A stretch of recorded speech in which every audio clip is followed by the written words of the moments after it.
Hey guys, welcome back to World Mechanics. Thank you guys for watching and subscribing to the channel. If you guys have a Jeep Compass, Jeep Renegade with 2.4 multi-air engine, guys, you can find it in both vehicles, guys. I think in Jeep Renegade they started using it in 2014 up. In Jeep Compass they started using that engine in 2017 and up, guys.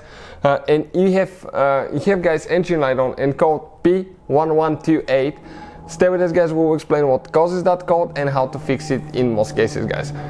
Now, you can see the engine is out of the car, guys.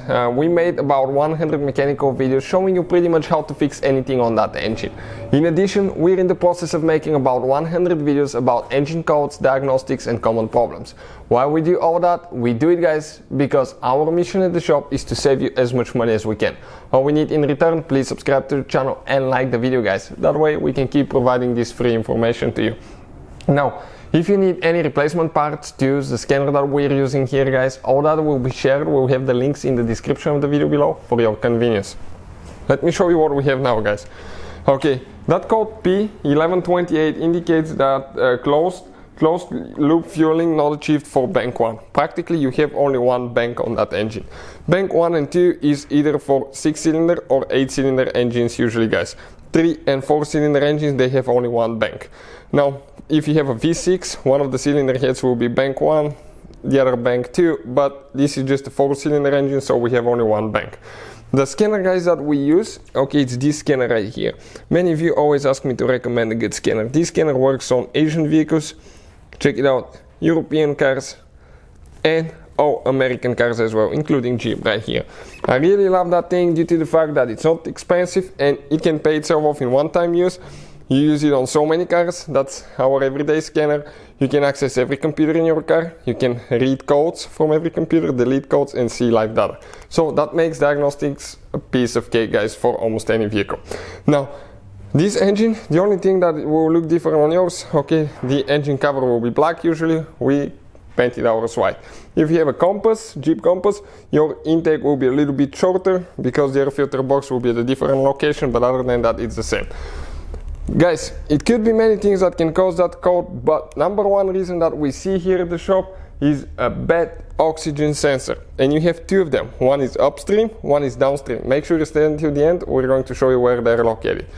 The one that we need is the upstream oxygen sensor. Okay, so upstream oxygen sensor is the one before the catalytic converter. We will show you guys how to remove it and how to replace it. It's not very complicated and it takes only a few minutes. But I recommend to use a special socket, otherwise you won't be able to do it. So make sure you stay until the end. Now next thing, you're going to see the engine when we pulled it out of the car.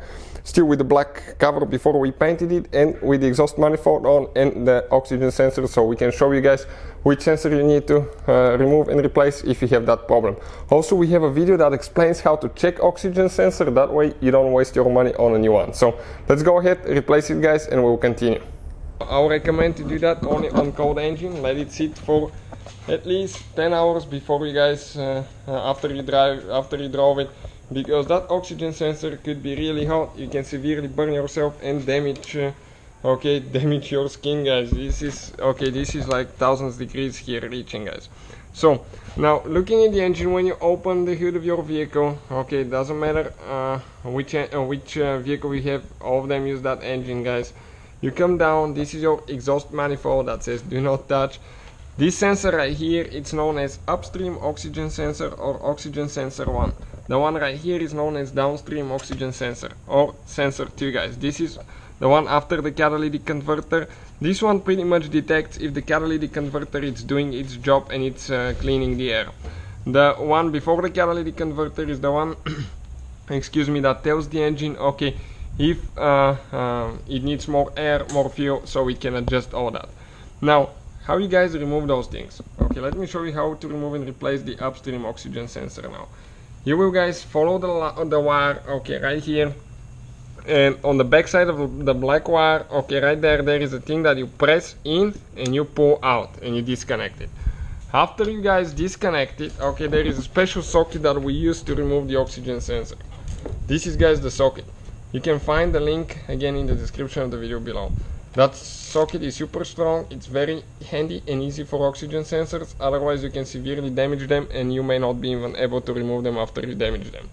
Get on top of the sensor, really good, okay, make sure it aligns, get a ratchet, So let's go ahead, get it out now.